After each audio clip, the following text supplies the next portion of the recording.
வணக்கம் தம்பி. அசோக் ராஜா தம்பி பேர் அசோக் ராஜா, கள்ளக்குறிச்சி 11 சூர் கோட்டை. உங்களுக்கு மோட்டிவேட் கொடுக்க சொல்கிறது ஆறுமுகம் மற்றும் சக்தி. பேட்டிங் பண்ணுறீங்களாமா? பேட்டிங் பண்ணுறீங்களாமா? இறக்கி விட்றாங்க. பேட்டிங் பண்ணுறீங்களாமா? சரியாக அடிக்கிறதில்ல, கேப்டன் சொல்கிறதையும் கேட்கறதில்ல. அதனால் டீமுக்குள்ள குழப்பம், அதனால சண்டை வர மாதிரி இருக்குதாம்மா. பவுலிங் போடுறீங்களாம்மா? கரெக்டாக போடுறது இல்லையாம்மா? எதுவுமே சரியில்லைன்றாங்க. மனசு கஷ்டமாக இருக்குதாம்மா. அதனால் மோட்டிவேஷன் கொடுக்க சொல்கிறாங்க. என்ன பண்ணலாம் தம்பி? பெரிய மதிப்பு தம்பி, உனக்கு பெரிய மதிப்பு. அவனுக்கு பேட்டிங்கும் வரதில்லை, பவுலிங்கும் வரதில்லை, ஃபீல்டிங்கும் வரதில்லைன்னா பெரிய மதிப்பு தான்.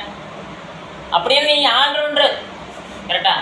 நீ ஆல்ரவுண்டரு, ஏன் வரதில்லை எதுக்கு வரலைன்னு அது கண்டிப்பாக கவனித்து அதுக்கு தகுந்த மாதிரி விஷயங்களை தயவுசெய்து பண்ணுற. அவ்வளோதான். பேட்டிங்கில் ஒரு முடிஞ்ச அளவுக்கு ஒரு 30 ரன் அடி, பவுலிங்கில் முடிஞ்சால் ஒரு 2 விக்கெட் அடி. ஃபீல்டிங் எப்படி பண்ணீங்க? ஏன்னா டீம் கேப்டனு வைஸ் கேப்டன் சொல்கிறது கேளு. அவங்கள சொன்னால் கேட்க மாட்டேன், இவங்க சொன்னால் கேட்க மாட்டேன்னு மனசு காயப்படுத்துற மாதிரி யாரையும் பேசாது. கஷ்டப்படுங்களா? கரெக்டா?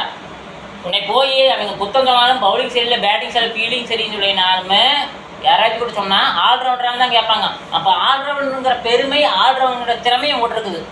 கரெக்டா? அப்போ நீ சரியாக செய்ய முடியும். வேணும்னு பண்ணக்கூடாது, வேணும்னு யாரும் பண்ண மாட்டாங்க. சரியா?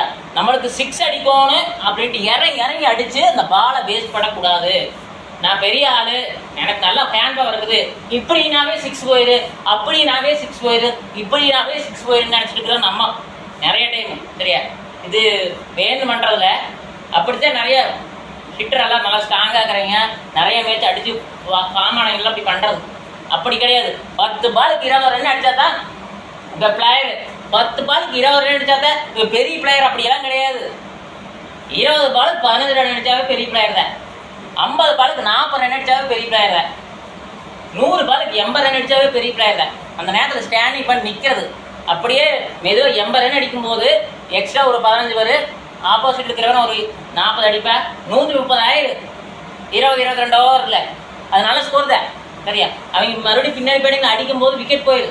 அவ்வளோ ரன் அடிக்க முடியாது. சரிங்களா? நம்ம வந்து ஹிட்டராக இருக்கிறவன் நல்லா அடிக்கிறாரு, 6 அடிச்சு தான் பண்ணுவாங்க. சிங்கிள் அடிக்க தேவைப்படும்போது சிங்கிள் அடிக்கணும். எந்த பால் ஏதுவாகுதோ அந்த பால் அடிக்கணும். பவுலிங் அப்படி தான். ஒயிட்டு போடணும், கண்ணாமின்னு போனால் தேவையில்லை. பார்த்து நிதானமாக போடு. அந்த ஆல்ரவுண்டர் பெருமையை நீ தக்க வச்சுக்கோ. அது சத்தியமும் ஆர்வம் சொல்கிறத கேளு தம்பி. சரியா?